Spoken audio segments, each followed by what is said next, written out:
Spin up that hard drive. Okay, here we go then. All right, we're ready. Oh, my nose itches. Quit doing that, nose.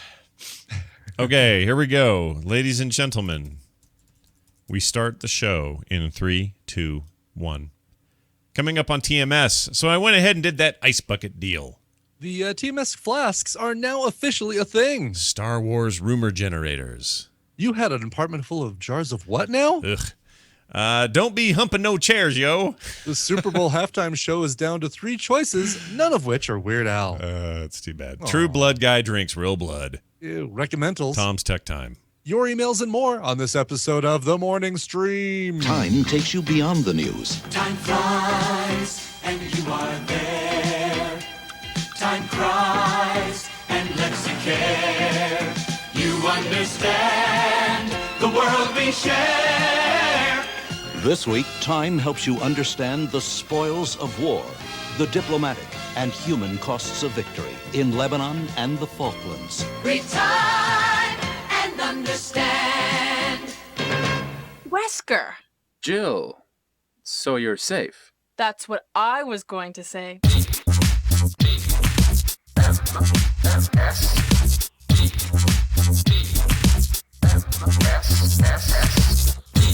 This is the Morning Stream.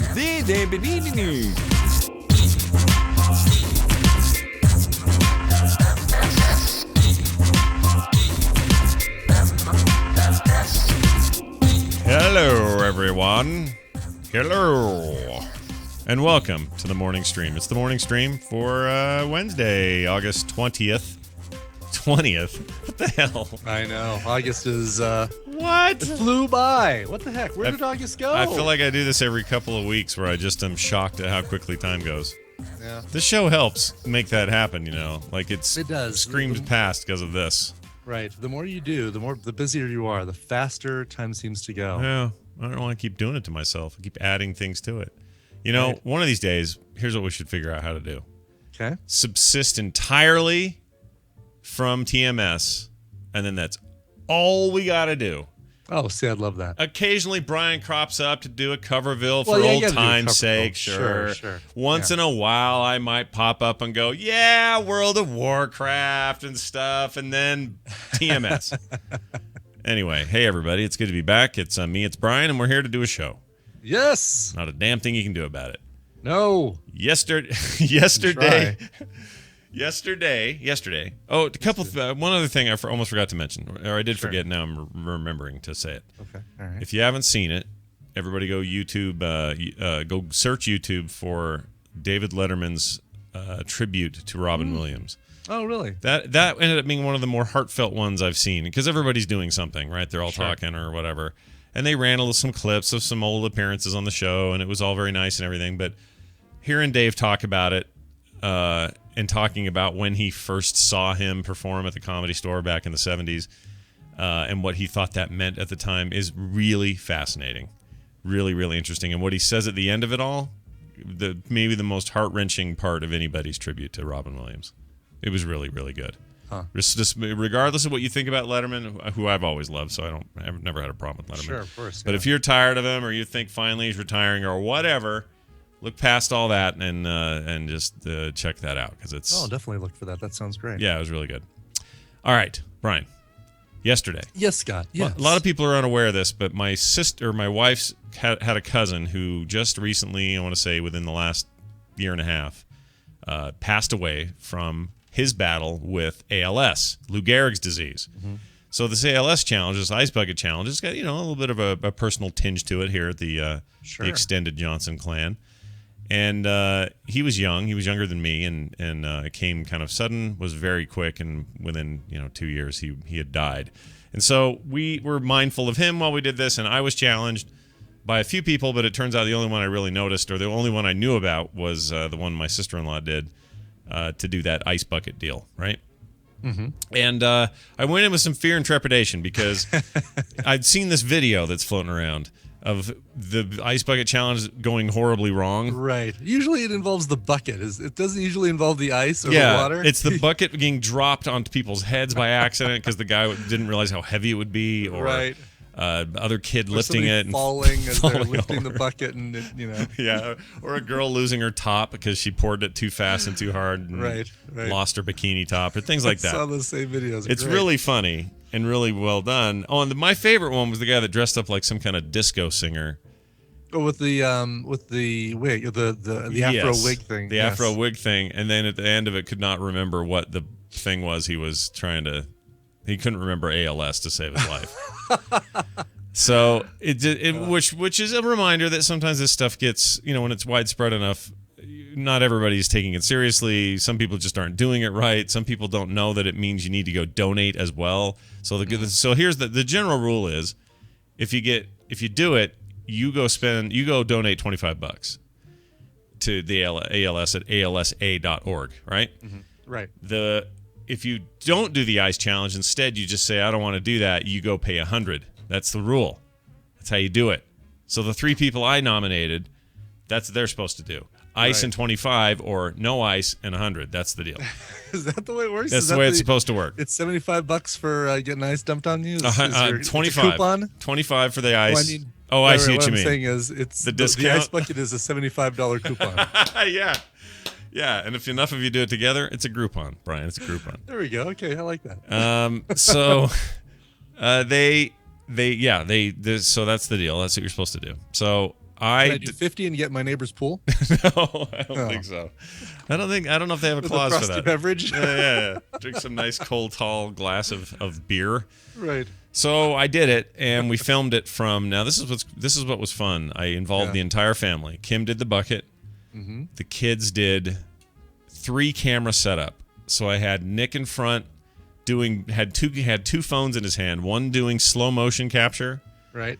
and regular speed for when I was talking, and then a second camera he used for doing a vine of the Okay. thing when it happened. Gotcha. My daughter Taylor is just to the left of him with a nice high-end sort of SLR camera, her nice SLR with a Okay. sweet lens on it, taking that great photo still of me getting The actual splash water moment. hair or whatever. Yes. Yeah.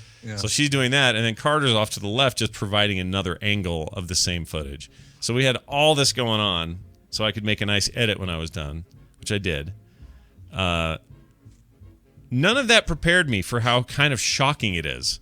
Yeah. Like you don't realize how much. I mean, and I said it in the video, takes the wind out of you. Yeah, I'm sure it does. I couldn't breathe for a minute. Kim looked like she's the happiest human being to ever walk the earth. It was her favorite thing in the world. You You could could tell by her tell, look. yeah. Yes. She was just so great, and there's a bunch of people went and captured frames out of the video where she is just devious, looking just devious. Yeah. Somebody said this in Facebook, but I was gonna say the same thing, that she really wanted to dump it on you at 2 Yeah. or 1. Yeah. Just as you start the countdown. Oh yeah, no, and I could feel that. Right? Yeah. And even when she was handing me the towel, I thought I was going to turn around and she was going to double dose me for some reason. Like I had all kinds of misgivings about my wife doing this, because I feel like there's some pent up I need to get Scott real good here going on. And she was looking forward to that opportunity, and she did a fine job. And she didn't throw a giant, heavy bucket full of water at me An by actual accident. bucket. Yes. Yeah, Exactly. which seems to be happening to a lot of people.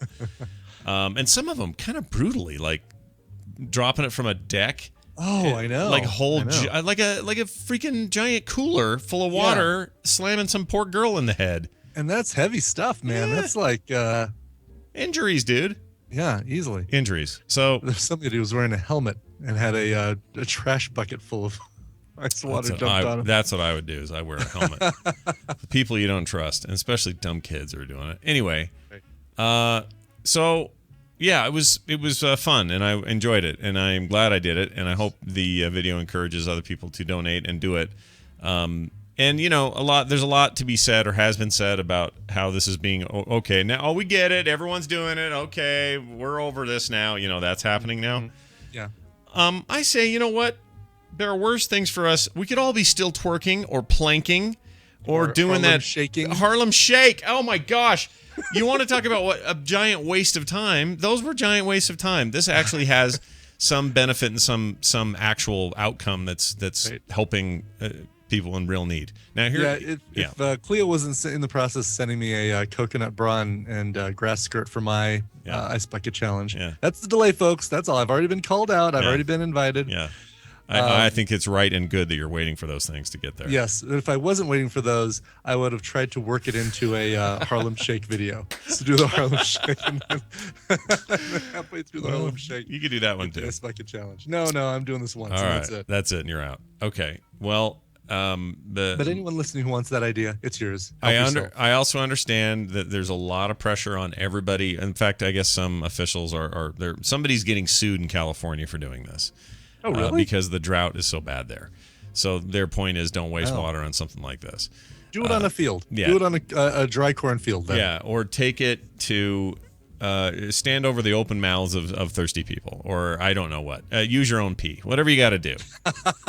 Maybe a glass of water with ice in it or something. There's no rule about that, but I understand that that's kind of an issue, right? I mean, you don't want to have people just wasting water willy-nilly all over the place in a state that is literally scorched earth right now with zero water. Well, not zero, but not enough to do what they want to do.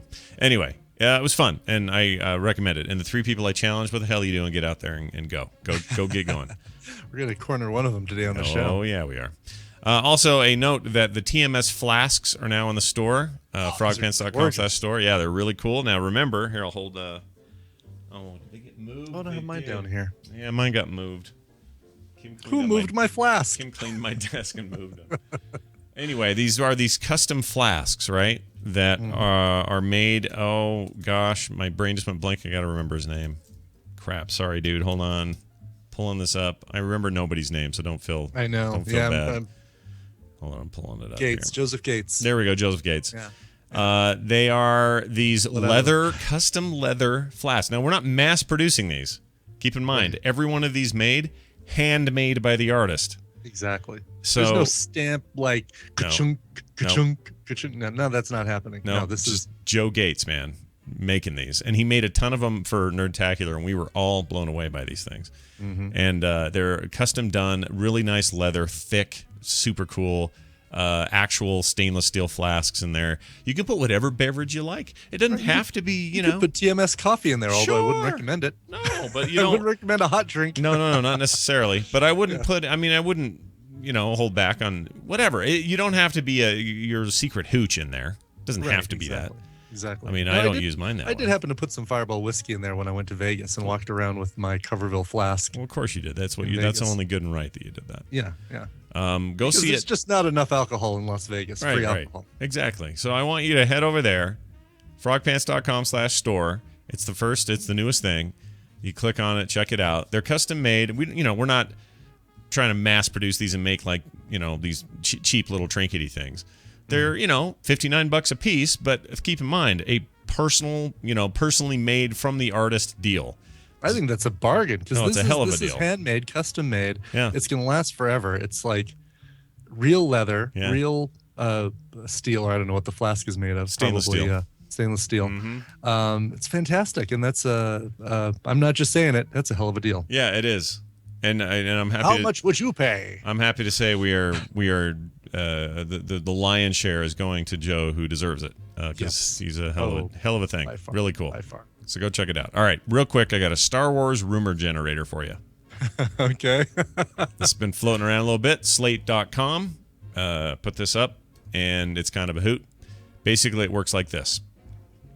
There is a poster on the website, and if you just Google it, you'll find it. It's just do Star Wars rumor generator Slate or something, and you'll find it. Introducing the Star Wars rumor generator. The Star Wars rumor generator is described as this. Now you too can spread dubious rumors about Star Wars Episode 7. Click generate to spawn more baseless speculation. All right, I did it, and guess what I got? What'd you get? Attack of Lando. That's Star Wars Attack of Lando Episode 7. And what they've done is they put in these people that we know have been cast in this movie. Right. They've all been put in it. If funny. you regenerate again, I get Revenge of the Tauntauns. nice. I got Yeah. Star Wars A New Wampa.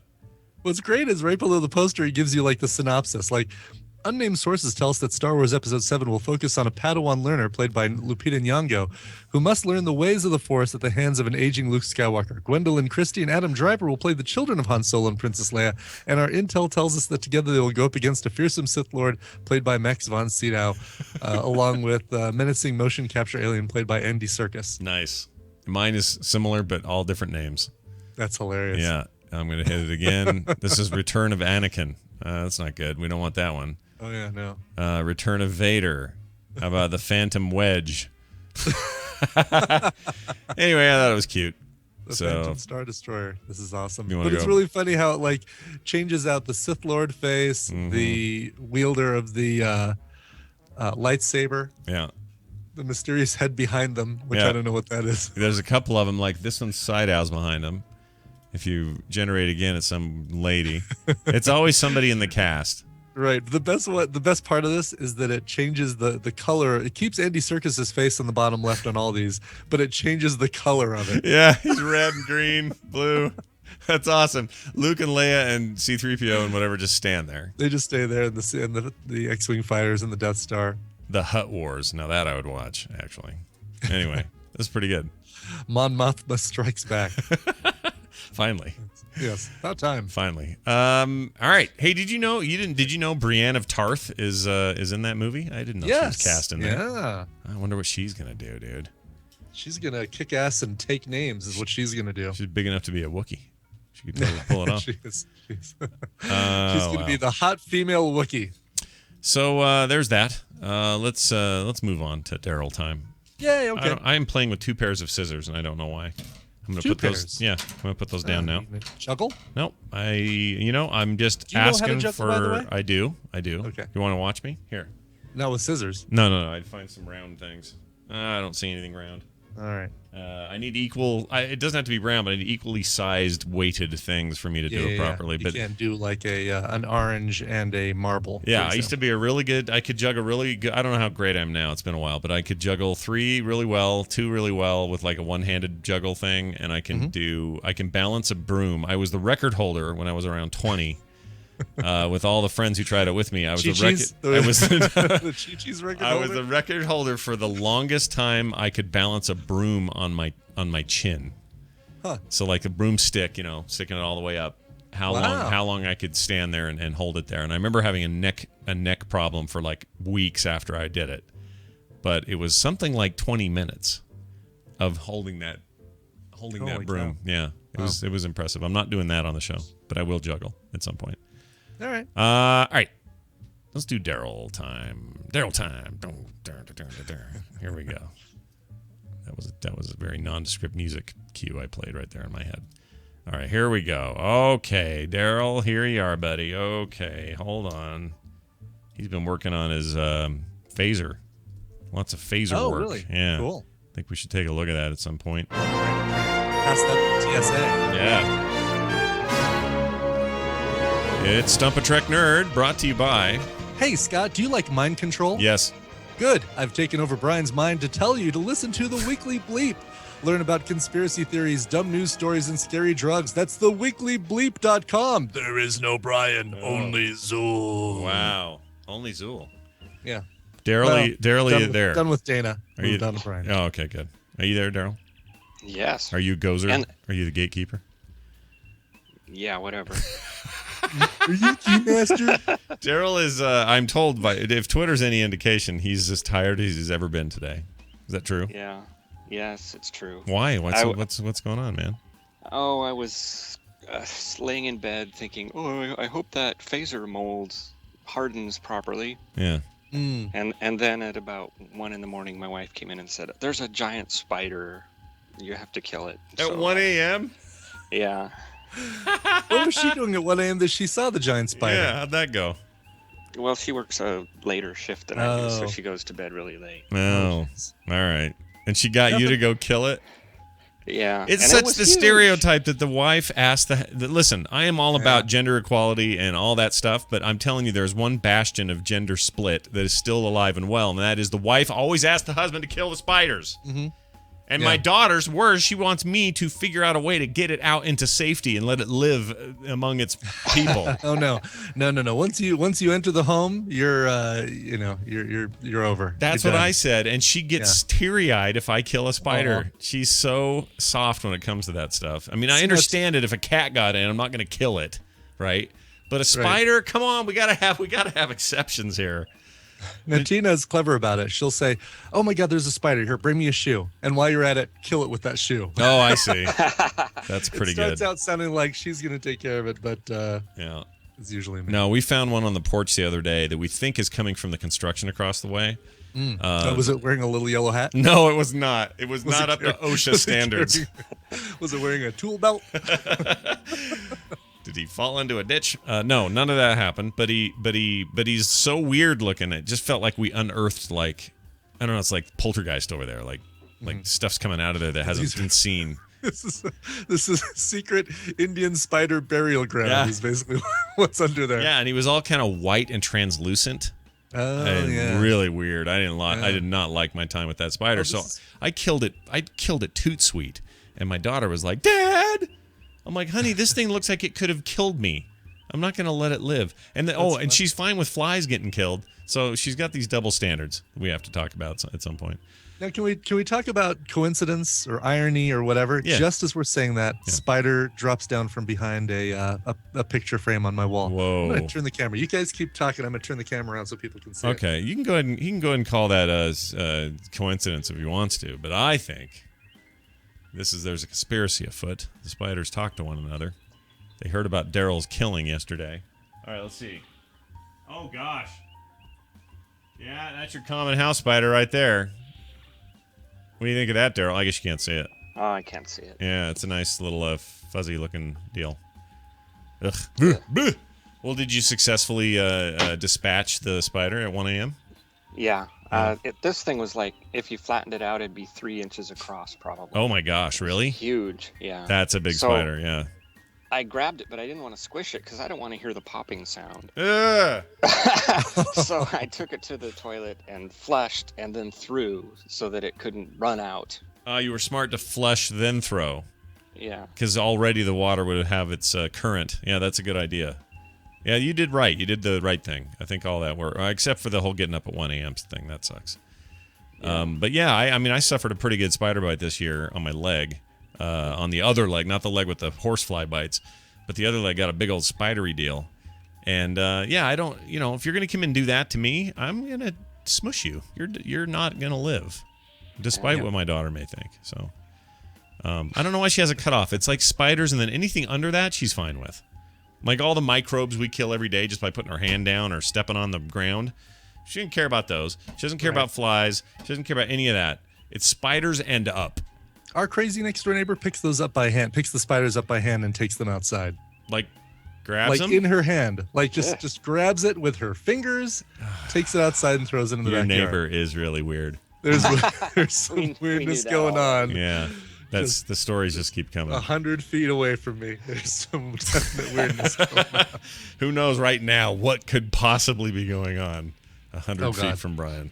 Yeah. Let's not think about it. Let's not. Daryl, it's Stump a Trek Nerd time, and despite your tiredness, you're going to do your best to answer this hard trivia question about Star Trek. But first, in other news, But first, got it? there will be a warm water challenge to fund treatment for ALS casualties of the challenge. Oh. I got Warm that water. kind of backwards. Oh, I see. Warm water Casualties. Yeah, casualties of the challenges. Nice. I like treatment. this. Is that a People real... had buckets dropped on them and And that's not a real thing, I hope. I hope that's not something somebody does. But if they do, it should be you. It should be you, Daryl. Yeah, I just made that up. Oh, okay. is it just Good job. dipping someone's hand in warm water while they're sleeping?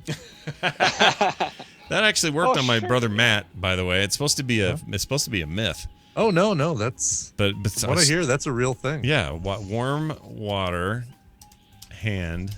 Well, wait a minute. I thought that was on MythBusters. It was. That's they're the Okay. ones that Oh claim it. really? Yeah, I could have sworn that I've actually been around somebody when they've done this. well, I have. My brother did. He peed. yeah.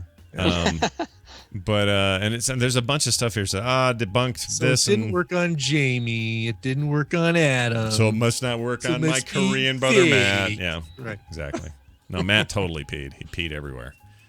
My mom was really pissed at me. Speaking of pissed. All right. But not literally. Yeah, no. My mom did not pee.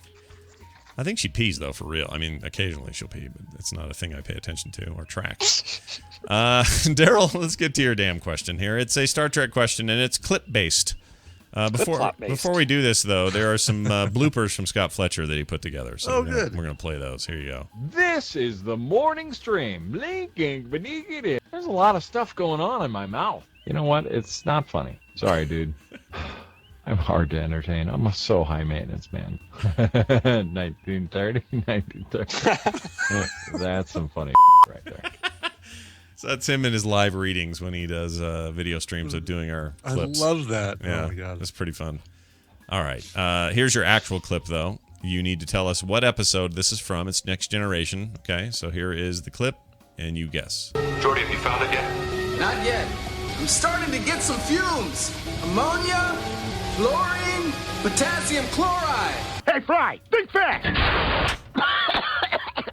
Get it? It's chlorine. It's funny because it's poisonous. All right, great. Mike having a little fun with the editor there. All right, so if you can remember the Geordie part. Was it A, Force of Nature, B, the Masterpiece Society, C, a quail? A quail. Aquiel. Yeah, that's what I meant. I meant that the whole time. And D, interface. It's one of those, and you got to think about it. And while you do, we're going to eat licorice made from hell. Are you hungry? Aren't you hungry? What's a foodie? We're going to eat the salted. Let's do the stick one. Okay, well, we got to do both of them. That's right. We're knocking these both out today. That's right. I got to find that. I dropped the other one on the floor. I got to find it. There it is. Oh, my stupid eye transplant just flipped out. Hate it. All right, we're starting with the log. Yeah, let's start with the log. Anybody have that though? With their anyone else out there have silicone implants in their eyes? You ever have it just flip out for no reason? Is that to have bigger bulgy eyes? No, it's no, it's just made of like titanium and silicone or something. Anyway, it's my cataract surgery thing I had. And my right eye, my left eye one doesn't ever do this. My right eye one constantly, not constantly, but every once in a while, I'll move a certain way, and it's like it won't move with me, and all the lights in the room hit it, and I get this flash of glare. It's the most annoying thing. I hate it. Hate it.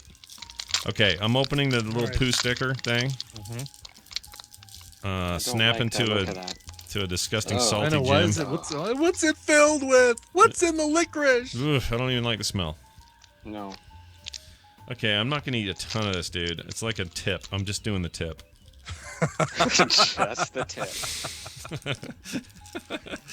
All right, here we go. Oh, gosh. Oh, what is that? It's like new car adhesive. Oh, yeah. Yeah, this is the worst thing of all time. Oh, this is what they use to glue the plastic in cars. And the rubber pieces. That's really bad. It just builds. It gets worse. Oh, get that out of here. That's terrible. Who is eating that over there? Who eats this? For real. What is wrong with your entire culture? Oh, yeah, I don't know, man. Where did these come from? Denmark? Oh. That's horrible. Yeah. That's like licking... What is that? That's like licking Dolph Lundgren's shoe. That's sick. And get ready to enjoy the other shoe. Yeah. That's... For the other shoe to Oh, drop. that's right. Oh, I just had it wiped from my memory that we were eating two of these. Hold on. I do like the font on the side of the box. The Or spunk, on the top. Spunk font? Spunk font. Okay, these are spunk. It says they're spunk. They're bean-shaped, kind of. Ooh. They were like little raisins almost. But they're all shaped like that bird. This is so horrible. And I like black licorice. And this is like, it's like people are killing black licorice. They're like little black hardened slugs with licorice. How is that a thing? Did you already eat one? Yes! How is that a thing? Salty licorice, yeah. Oh, this one's worse. It's way worse. Who would make that? What? I feel like I just got punked. Like these are not real. Like you got them in the back of a comic book when you bought your freaking. I could not even finish that. No, you can't. It's like a little bean, and I could not even. I'm making my kids do these and putting it on camera. That's what I'm doing. There you go. The this is salted pretty licorice good. challenge. Brian or Daryl, you're lying. You're right, I am. Okay. Yeah. Gosh, dang it. I was gonna say nothing good comes out of that box. That is the worst thing. Ice bucket, nothing. Yeah, Compared to no. That's the challenge. Yeah, wimps. Everybody out there worried about a little cold ice. I'll do that 50 times more than I'll do that one more time. That's terrible. Terrible. Who's I wish I could- voluntarily eating that? I wish I could slobber like a ultra slobbering dog. Get that out of my mouth. I need a curiously strong mint now, and I don't have any. Okay, see if I can wash the devil out of my mouth. Oh, coffee doesn't even taste like coffee anirmore. Nothing tastes like anything anymore, dude. Everything you eat today is going to be tinged by the taste of salt liquids. Bird-shaped Liquids. turd beans. That's terrible. All right. I really would like an explanation. At what point did our cultures diverge so far apart that somehow this is acceptable to somebody? Can you get this stuff in the refreshments section at the movie theater, like in the? Let's all go to the lobby. Have the worst thing we've ever had before. I'd really like to know. I'll take the junior mints, and I'll take a box of that horrid black salted licorice crap. Oh, that's so bad. Someone somewhere loves these, and it ain't me. Yeah. All right, Daryl, back to your thing. Oh no, birthday. Yes, Eddie Paskey is 75 today. He's still around. He played Lieutenant Leslie on TOS in 56 episodes. What? And he was William Shatner's stand-in and James Doohan's hand double. Oh, So when they did the Energizer close-ups, it was probably his hands. probably. Yep. That's Star Wars. Yeah. What's the name of running around, turning off stuff? You know that scene. Oh yeah. So, hold on a second. This guy was in. Tell me how many episodes again? 50 what? 52 or 50, something? 56. That is a lot. I don't remember this guy at all. What is this character? He was kind of a red shirt background guy. Just in the background. So it wasn't like a guy that he would say, Lieutenant, whatever, do your thing, and he'd say, aye, aye, Captain. There was none of that, right? Oh yeah, he probably did that Lieutenant too. Leslie, get the hell off my bridge. Get off my bridge. He was in more episodes than George Takei or Walter Koenig. Wow. Really? That's great. That guy needs more coverage, man. No kidding. Yeah. Unsung hero.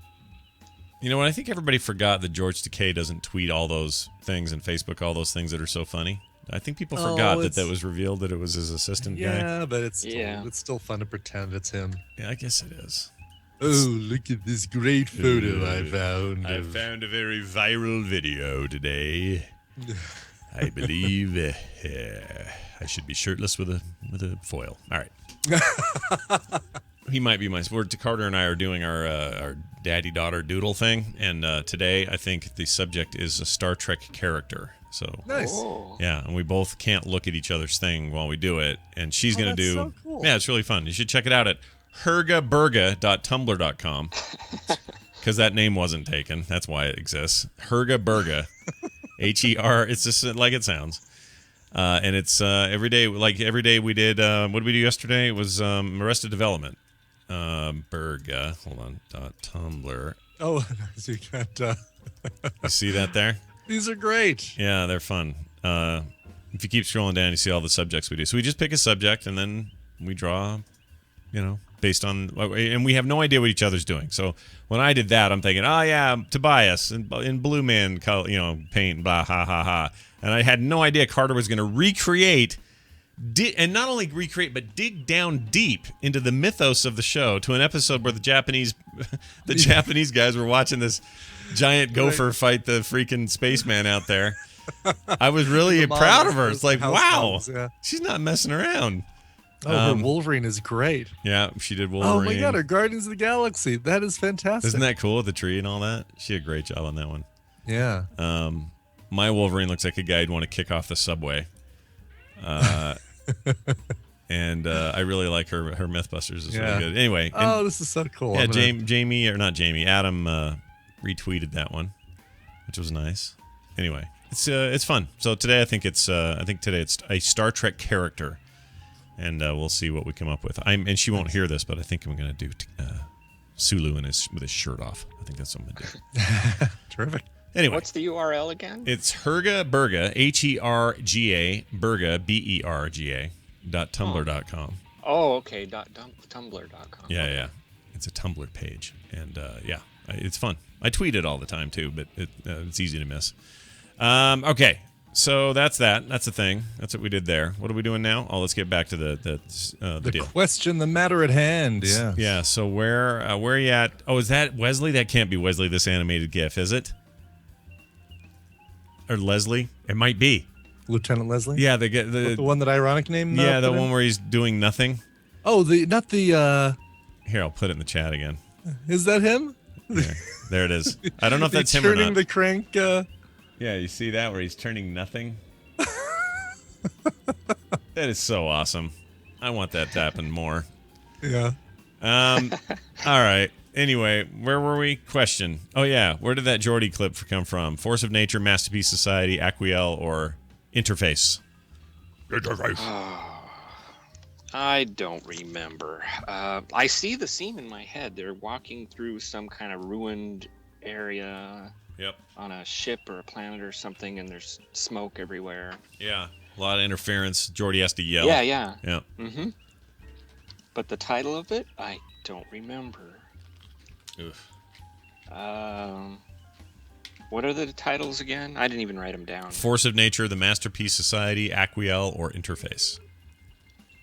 Interface sounds technical, like there would be smoke and stuff. Yeah. And these are actual titles, of course. None of these are made up. I don't know. I'm going to guess B. You're going to say B, The Masterpiece Society. All right. Let's find the out. Masterpiece Society. Judges. Hey. What is it?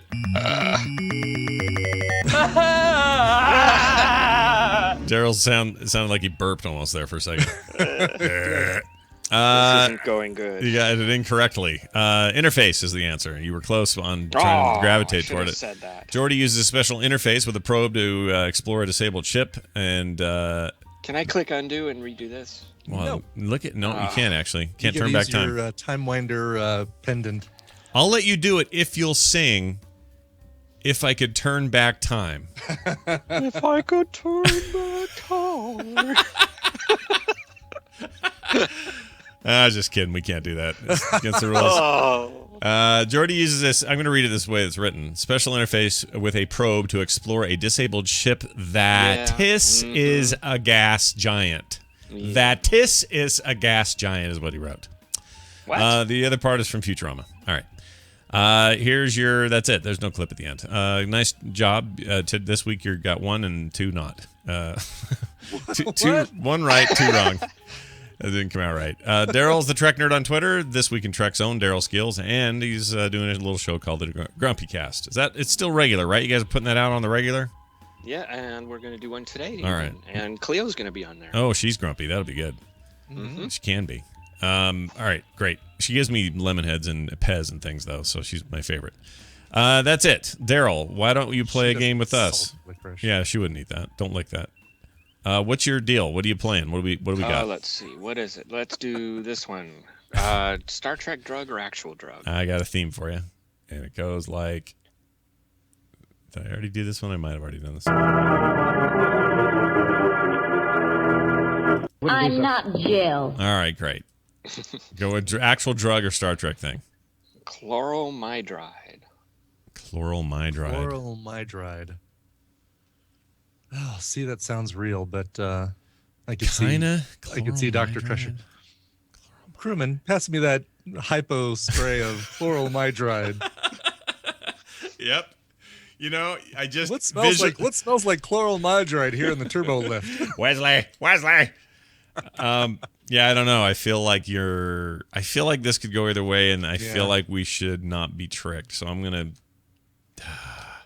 I'm leaning toward real because it also sounds a little silly, but I think he wants us to think it's Star Trek. Yeah, I'm with you. Okay, real. All right, real. I want you to think it's Star Trek, because it is. It's Ah. a cardiostimulant used on Worf. Damn it! Uh, Well, you got to. He's got 2 of everything. Got the 2 hearts, the 2 lungs, the 2 penises, the 4 testicles. I mean, that guy. Double up on everything, baby. Television highlights of the news of yesteryear. Oh, it's the news. And it's brought to you by the Hero Movie Podcast, a weekly podcast focusing exclusively on comic book and superhero movies. Brought to you by a film school graduate, an art director, and an amateur comic book historian. Find it at heromoviepodcast.com or simply Hero Movie Podcast, wherever you find podcasts. I went and listened, and it is 3 distinct human beings. There we go. Yeah. Well, that mystery has now been answered. Yeah, it was bugging me yesterday, so I knew I had to find out. Okay, why is my left ear doing that thing again? Freaking, sound. Yeah, whatever. Yeah, it's Podcasting. weird. Sound is weird. Man has been arrested. Man. Just man. Arrested man. After jars and jars of human penises were discovered in his apartment. What's going on here? Okay. I can't wait to hear where these came from. A 50-year-old man, nicknamed the Penis Collector. Of course. Well, there you go. That's some creative. It's a real stretch, Yeah. Has been arrested by police in Slavosky Brod. A wank hoarder. A pee-pee keeper. Yeah. Pee-pee keeper. Pee-pee keeper. This is a small city. I like name the Bone Collector. The Bone Let's Collector. move on. There you go. Bones. Man, that show sure jumps the shark around season 5. Bones does, or Yeah, Bones. My wife's watching it, of course, and she's binging it. And every night it's on when she's got time, and I'm kind of passively there, right? So something will come up, and I'll go, "Oh, are they together? Oh, did that guy leave? Oh, did that dude? He's dead." But like I just sort of check in. But yesterday, everybody's having babies and crossing the streams. It just is something's wrong with that show now. Anyway, I can't do it. Anyway. That's not the important part. This is all in Croatia, by the way, where this is going on. Not Florida or something weird like that. On suspicion of possessing a collection of human body organs, the man apprehended earlier this week. That's the man was. When authorities entered his apartment, they found jars and jars and jars of human penises soaking in formaldehyde. It's what you do. You don't want to keep them. I want there to be a number. Yeah, they keep just saying jars and jars. Yeah, it could be 2 jars. Exactly. Could it be hundreds? Is it?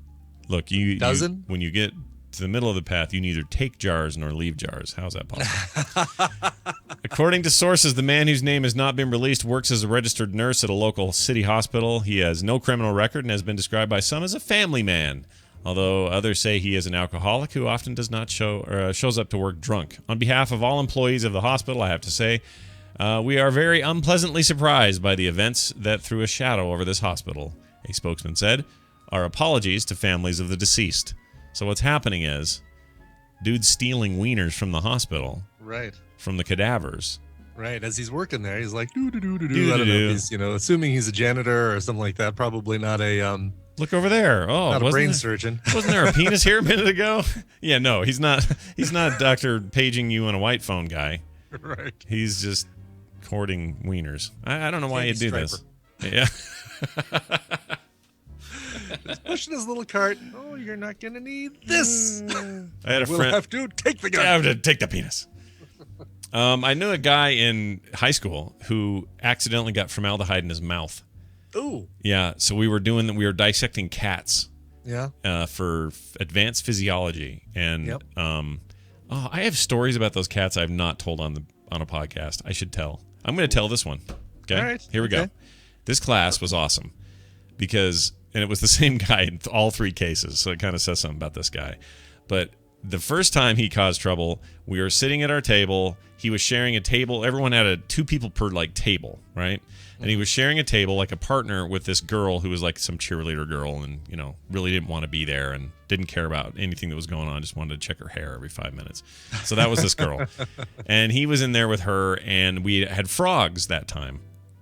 And so one of the deals was the frogs are kind of still alive. Their brains are scrambled, but they're alive on the pegboard because you want to see their heart, their beat hearting, their heart beating. Oh yeah, it was weird. Wow. It was weird, kind of macabre. We're dead and soaking in formaldehyde. That's what I had hoped, but when we got in there, they were not only alive, but we had to put the needle in the brain. It was weird. Oh my gosh. Yeah, to this day, I don't think they do that anymore. I think that was a one-off. But anyway, he just felt it was really important. Let's try that this year. Yeah. Whoa, failed hey, miserably. You know The what? Screams. Next year, I think we'll do dead ones. But anyway, the frog's still screaming, Clarice. one of them got away and hid in a corner, and we found it weeks later, all dried up, staring at the ceiling in the corner of the room. Oh, no. But anyway, this frog laying there, one of the deals was you had to remove the tongue and then pin that to a wax board and then label it. Okay, so you had to go in there with some tweezers and pull that tongue out. So he goes in there, grabs the tongue, and they're hard to get out. He's kind of holding down the frog, pulling the tongue out. It's stretched way out, finally snaps free, and flies up like a wet booger and sticks to the light fixture above them. What? Yeah, Really? Yeah, it goes and sticks up there. The girl took one look at what had happened, got a look of horror on her face, got up and proceeded to run toward the door and barfed everywhere before she even made it out the class door. It was fantastic. So that happened. Like a movie, man. Yeah. It's awesome. So then, this is the best. So then we get the cat. Now jump ahead months ahead, and we're now at the cats. Okay, we got big dead cats laying there on these on our tables, all sprawled out, and we're having to dissect them. We're cutting them open and doing our stuff. And hopefully nobody at home is being freaked out too much by this. It's just high school. So anyway, we're doing that, and once again, he is partnered up with this girl. And he looks over at me and he goes, Scott. I go, what? And he goes, I think my cat had to poo before it died. And I said, what? He goes, yeah, check it out. Look at yours and now look at mine. I look at mine, he's kind of flat. I look at his, and sure enough, there's like a bulge in the tail end of that cat. So he goes, watch this. And I go, what, dude? No. He goes, I'm going to make it poo. I said, no, you're not. You are not going to do that. He proceeds to say, oh, watch me. And the girl's horrified once again. She's like sitting there going, this is going to be the worst thing I've ever witnessed. He gets up, stands up, takes his fist, and then rolls his fist on this cat. And this cat laid a turd on the table there. And this girl, once again, bolts up out of her chair, runs for the door, and yaks all over the place on her way out the door. It was the funniest thing I had ever seen at the time. Oh my god! To this day, and I don't know what happened to that guy. She never came back to biology again. Yeah, totally. And that guy, only thing I remember about that guy is he was borderline albino. He was so white, whiter than me, like so white he couldn't do anything in the sun. I remember that was his big thing. Wow. So he spent all his time indoors grossing out people. Anyway, there's your story. Woman is now in the news here. Wow, see, look at this. 2 stories. Mm-hmm. Man then in the woman. first one, woman in the second one. And then kind of weirdly, in a very tangential way, related. Okay. Woman accused of humping lawn chairs in front of children. Oh. These two should get together. They really could ought probably to. save each other a lot of trouble. They both have a couple of weird interests, and they could probably combine their efforts. Yeah. If there's grass on the lawn, you shouldn't hump the lawn chairs. What? Jeez. I don't get it. Oh, that's terrible, Huffington Post. That's a terrible thing. You're terrible people there. Where's Ariana Huffington? Probably sounding crazy on some talk. Listen, darling. Darling. You know that men are 63% more likely, darling. That was the best interview of all time. Jon Stewart looked numb. He's like, what am I hearing? Yeah. Anyway, Sela Hans, 33, charged with indecent exposure and urination in public after Seattle cops received a complaint that she was urinating on a family's yard and humping their outdoor chairs. This according to the Smoking Gun. And by the way, Smoking Gun, still a thing, still a threat. The caller alleged that Hans was going lawn and hard. Get it? In Instead full of view. long and hard. I got long and hard. Lovely. Oh, Full view of the Post. children. The children, they were age 15 and 11, who were watching from a window after the love seat tango. And there's the hat trick. Hans exposed her vajayjay and smacked her genital area, it says here, multiple times with her hand. Officers responded to the scene, said that she was extremely intoxicated. You don't say.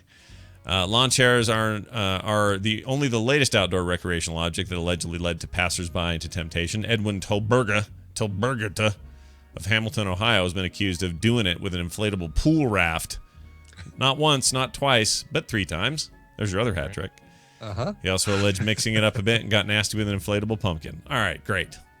Hard-hitting business news there at Huffington Post. Hey, Huffington Post. Here's an article about people having sex with weird stuff. Go! You know what you got to do. How many puns can you come up with? Yeah. I mean, they must have a contest there, right? I mean, as much as we hate encouraging this kind of quote-unquote journalism, some of it's too good to pass up. They're in the bullpen saying, "Hey, guys, I need a pun for someone having sex with a lawn chair. How about Love Seat Tango?" All right, go ahead. Yeah, that's good. I'll use that one. Thanks, Bill. Yeah, like they're in like big cubicle area, and guys are just shouting stuff out. Right. You guys, what's another word for breast? Yeah, I could see that. Got a guy here with a house full of jars full of penises. Yeah. What do you got? Yeah, anybody? Somebody? Sometimes Was one of them named Mason? There's your headline. Another successful day at the Huffington Post offices. Mm-hmm. Huffington Post Office. That's pretty good. I like that. Huffington Post Office. Squarespace.com sponsoring today's show. Look, don't waste your time collecting weird things in your house in jars. Why don't you spend your time making a rad website that everybody would want to come to? Like my daughter's website she put up for her photography business, which she does on the frequent now and does really well with. And part of that is she's able to easily show off her portfolio to anybody who has interest. So if there's a wedding coming up or some kind of big deal, corporate photo needs, just send it on over there. And then there it is. And she didn't have to be some kind of web genius to make it. In fact, she is not that at all. But she is really good with the artsy-fartsy side. And that site gave her all the tools she needed to do that. If that sounds like you, or you just somebody wants to sell something or whatever you want to do, Squarespace.com will have the tools you need with good responsive designs for mobile and fantastic templates to work with. And a free trial. That's the best part. Use it. Try it. If you like it, and I think you will, use the code MORNING for 10% off your account. That's MORNING for 10% off. We love Squarespace, so will you. Chairman J. Parnell Thomas of New Jersey opens an inquiry into possible communist penetration of the Hollywood film industry. Well, what do you know? It's celebrity poop, and it's brought to you by... Sit out on your lawn with a lawn chair and enjoy the TMS custom leather flasks. Now at the Frog Pants store. Get it now at frogpants.com/store today. Yeah, go get it. We talked about them earlier. This is a callback is what we call that. A Super Bowl halftime show is that's inevitable. It's coming. Sure. You're going to have a Super Bowl. Yeah. February something. Right. And they always have the halftime show, always. They have a halftime show, right? Because you got to have some music between your footballs. Yeah. What kind of bull crap would this thing be if you didn't have bad music in the middle? Right. Well, now they're down to 3 choices, it turns out. Rihanna, Katy Perry, and Coldplay. That's apparently the final list by some leak. Mm-hmm. That does not include Weird Al Yankovic, you may notice. I know. Although I would argue this. If it's... just see where I'm going with this. Sure. Okay. If Katy Perry's your answer, and I'm not sure she shouldn't be, she seems like she'd be fine. Mm-hmm. Of all the poppers today, she's my favorite. Yeah. Because I actually think she's actually kind of talented. She can sing and stuff. Yeah. She's not auto-tuned to death and all that. She actually can pull stuff off. Her that acoustic version of what's it called? Hackensack is amazing. Yeah, it is really good. It's really, really good. So Katy Perry gets picked for this. What does she shoot out of her brassiere? Totally. The Super Bowl halftime show. Weird Al.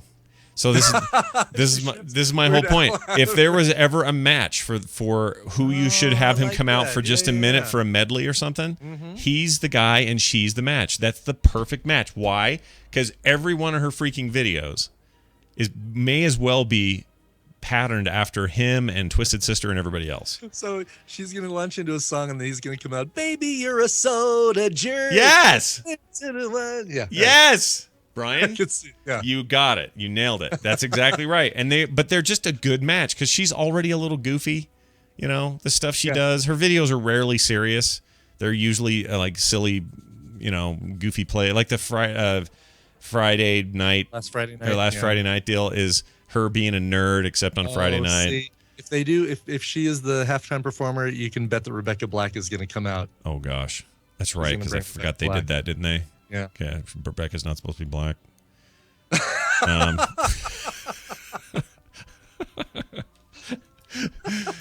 For some clarity, For some context, we probably should play the yeah. clip here.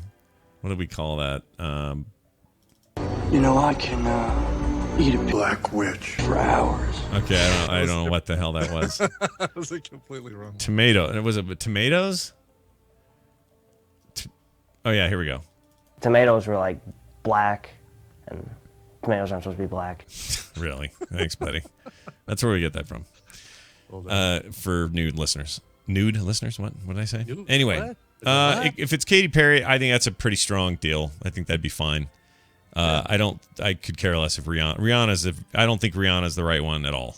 I think she's just not. That's not mainstream America music. You know, she's fine. Honestly, any of these three, I think, will do a fine job. I mean, she's got enough. Rihanna's got enough top 40 muster to pull off a halftime show. I guess so. She's got that one with Eminem that's big. The Love the Way You Lie. Yeah. Yeah, that one I don't think that they would do. I think it would be it'd be SOS, Stay, We Found Love in a Hopeless Place, or whatever it is. Something like that. Isn't that what Every song ever written sounds like that title. It's awesome. We found love in a broken place. Is that what you said? Like Hopeless Place. That's fantastic. That's what it's called, isn't it? Love in a hopeless place. Love in a hopeless place. Love in a hopeless place is our title today. Is that the name of it? I think so. It's something like that, isn't it? Yeah, but how many songs do they do? They get up and do 3? Is it? Oh God, no. They get to do like about 6 or 7, don't they? But they medley them together, make them yeah, short. yeah, and yeah. stuff. I mean, you're not going to hear a whole. Coldplay could get away with that. Katy Perry definitely has the library. Mm-hmm. Rihanna kind of course, does. there'd be an umbrella. There'd be diamonds. There'd be umbrella. There'd be that SOS thing. Oh, she's the umbrella. You know what? You're right. I guess I just don't pay attention to her. Please don't stop the music. Mm-hmm. It would be all the bigger ones. Please don't stop the music. That's the one? Okay. I didn't Yeah. know she did that. I didn't know that was Only hers. girl in the world. How's that one go? You make me feel like I'm the only girl in the world. And there's something on the thing. That's the one. That's okay, the another one. Okay. But Coldplay, they've Hey, got... listen, if Daryl's going to have to sing Turn Back Time, then sure, I'm fine with jumping in there. Coldplay's got the... Peppa Pig. It's the piano guys. Oh, that, yeah. But yeah, they would do Paradise. All right, so Paradise. Coldplay gets up there. They might be too mellow for the halftime thing. I mean, trying to think of what their They'd be all yellow for the halftime thing. well, they would have to be their more get it? upbeat ones. So Get it, like yellow, get it, yellow. I got get it. Okay, Yeah, got it. They come out like a bunch of scientists with clocks. Yes. I don't know. You're right. You're probably right. That's more of a MAC address. That's more like a, hey, we're doing an Apple announcement. Let's have a band after. That's more like them. I would say, though, that Katy Perry is probably the front runner. If I were to put money on which of those three is going to actually end up being the halftime performer, I'm going to say Katy Perry right now. Does she do I Kissed a Girl, or is that too old? She does. No, probably not. She does Roar. She does Firework. Yeah. I mean, you know, she's got a lot of hits to choose from. Well, has she got the wild one, or the one that's like an Indiana Jones movie? Teenage Dream, California Girls. Yeah. She'd be fine. The Friday's probably good. So she could change it to Monday Night Football or something like that. Right. Last Monday. No, well, it'll be last Sunday if it's the halftime. Yeah, that's true. It would be. That's The true. Super Bowl. Anyway, well, it's all good. It's all fun. It's all good times until someone gets an eye out. We'll see how it goes. By the way, I wanted to share this with you. Somebody on Twitter on one of her videos. Oh, her I Kissed a Girl video. I was looking for some good YouTube comments to draw pictures from, and I found this one. This guy's fantastic. Hold on. Okay. Where is he? All right. Okay. Bucket thing video. Where is it? Oh, crap. Okay. No. Oh, well, I can't find it. I thought I knew where it was. That's all right. Here he is. I found him. All right. I was about to give up. This was on that Katy Perry video, and Kyle Andrew Northrup left this this comment just a week ago. All right. Okay. He says this: I am going to say something here, spelled H-E-A-R. Of course, sure. It is not. I'm sorry. I am going to say something here. It is. I am not gay. I never will be. So I'm glad that I am not. I date hot girls. And if you think I skipped punctuation, it's because he did. It's because there was none there to begin with. Yeah. All right. So, ladies, Kyle Andrew Northrup on the market. Available. Yeah, you heard it here first. But be warned, ladies, he only dates hot girls. Mm-hmm. And he's glad he does. I just like the way it tastes, says True Blood star Jim Perrick. He's revealed he drinks human blood and has tried his fiancée Levin Ramblin's blood. I hope this isn't Chris's blood. He plays the hapless Hoyt Fortenberry. Oh, okay. Hoyt Fortenberry. I've not watched that show at all since like third He's the season. big guy. He's the big guy who is hooking up with Jessica the Vampire. Okay, sure. At least when I left in season 3 or 4, whichever one I stopped. Yeah, I stopped in 3. I don't know who this is.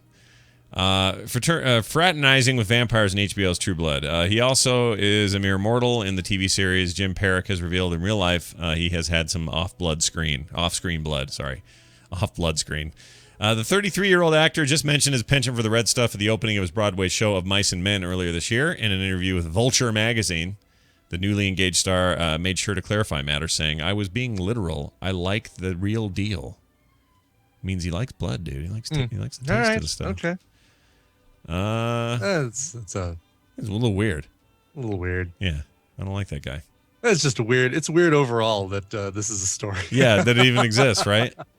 Yeah. Well, whatever. What are you going to do? I know what you're going to do. You're going to go buy a pair of sweet audio earbuds from tweakedaudio.com. Yeah, go spend your time there. Designed to sound great for music and talk, noise reduction, all that. You know the drill. We talk about them all the time. Stream at checkout for 33% off, damn it. 33% off. That's a third off the price. And those things sound so good. They're great. They've got the whole world on a plate. So that's it. Go there. tweakedaudio.com. The code is stream. Let's take a break. When we come back, Nicole, Tom, emails, and more. Brian, what's for music? All right, what's for music? Here's for music. Eddie in Pittsburgh wrote in, said, "Hey, fellas. A while back, I was listening to the radio, and You're So Vain by Carly Simon came on. After about a minute, my 16-year-old son came in the room and said, 'Dad, singing in the background of this song, is it that guy?' And then he did a perfect Mick Jagger hand dangle hip shake skip prance." Oh, wow. It's, by the way, hand dangle hip shake skip prance is my Rolling Stones cover band? yeah. I had it could be your David Bowie cover band. There you go. Sure. There you go. Why not? I simply told him, "Yes, son, yes, it is. Since it seems Mick can still span the generations, I'd love to hear a cover of You're So Vain or any Stones song. Thanks much, Eddie in Pittsburgh." Sounds good. Yeah, this is interesting. This is that song, all the controversy about who she wrote that song about, and who is it that paid to find out? It was Dick Ebersol or something, right? Yeah, I think so. Yeah. Isn't that it? Anyway. I think so.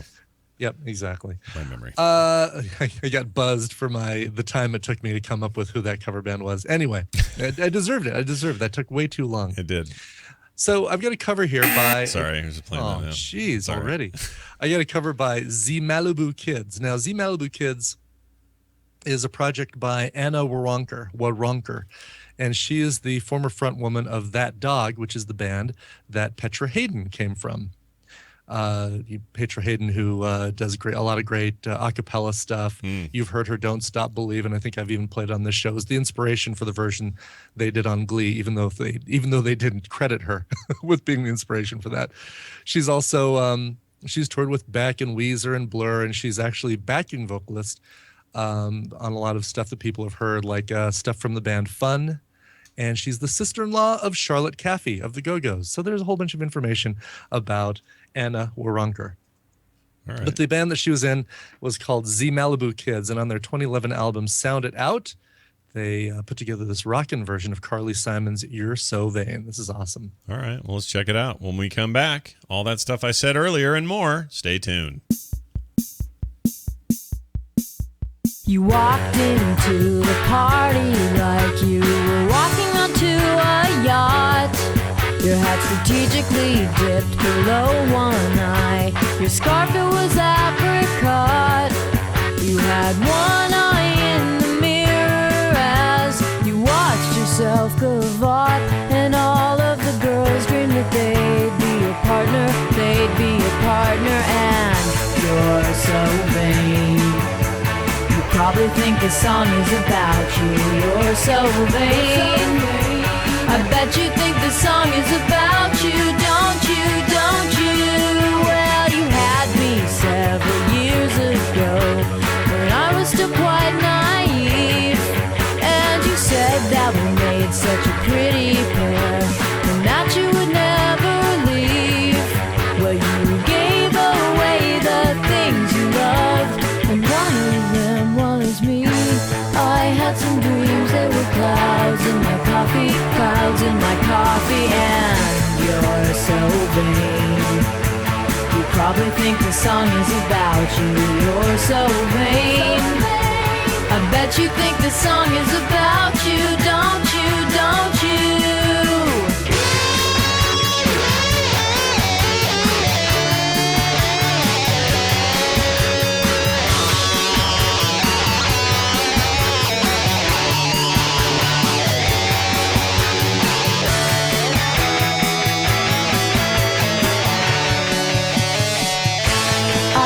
Some dreams, there were clouds in my coffee, and you're so vain. You probably think the song is about you, you're so vain. I bet you think the song is about you, don't you, don't you? Well, I hear you went up to Saratoga, and your horse naturally won. Then you flew your Learjet up to Nova Scotia to see the total eclipse of the sun. Well, you're where you should be all the time, and when you're not, you're with some underwood spy or the wife of a close friend, and you're so vain. You probably think the song is about you, you're so vain. I bet you think the song is about you, don't you, don't you? You're so vain. You probably think the song is about you, you're so vain. I bet you think the song is about you, don't you, don't you? You're so vain. You probably think the song is about you. You're so vain. You probably think the song is about you. You're so vain. You probably think the song is about you. You're so vain. You probably think the song is about you. You're so vain. You probably think the song is about you. You're feasting your eyes on the 6-meal cake. Streusel Swirl from Pillsbury. Meal number 1. A fancy feast for your company. Number 2, a yummy dessert for your kids. 3, a breakfast cake to make you forget coffee cake. 4, a lunchbox cake that doesn't all stick to the wrapping. 5, the best break a coffee break ever had. 6, dessert the second night, still firm and fresh. Streusel Swirl, the sensational 6-meal cake. I've never been on live television before.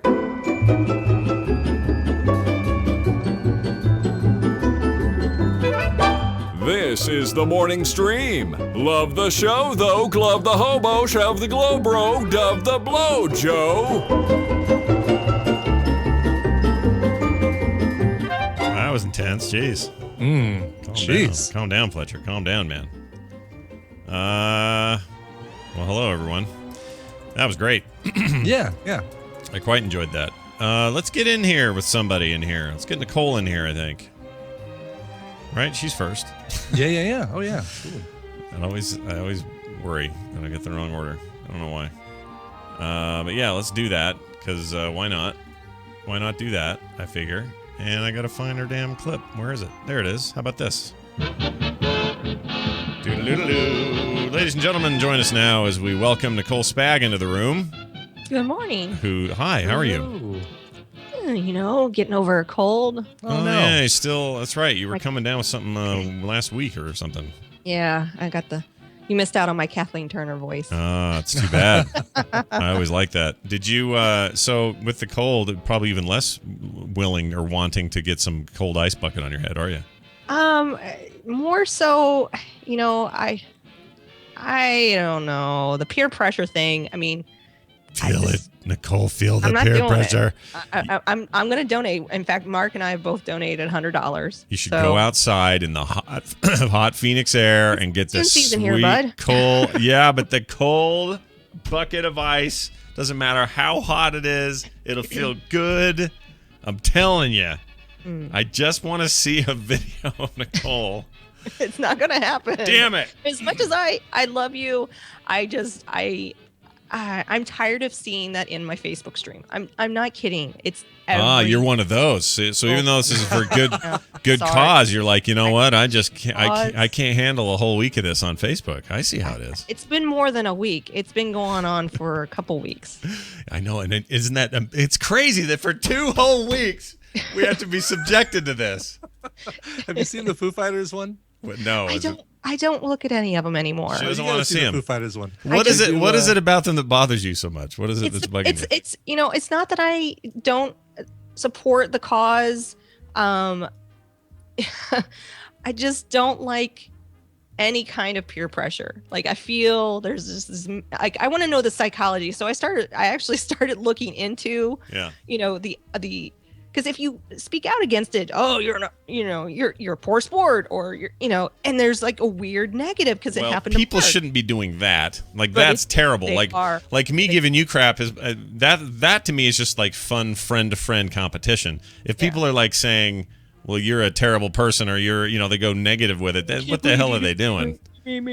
Yeah. But it's happening. I mean, especially if you kind of have a presence online. I mean, with Mark, he was called out, I think, last week, and he chose to donate and post about the URL, and he got some crap for it. And Did he I don't really? know. It just That's just because everybody wants to see Mark getting all wet.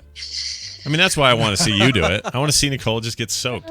So my reasons are very selfish reasons.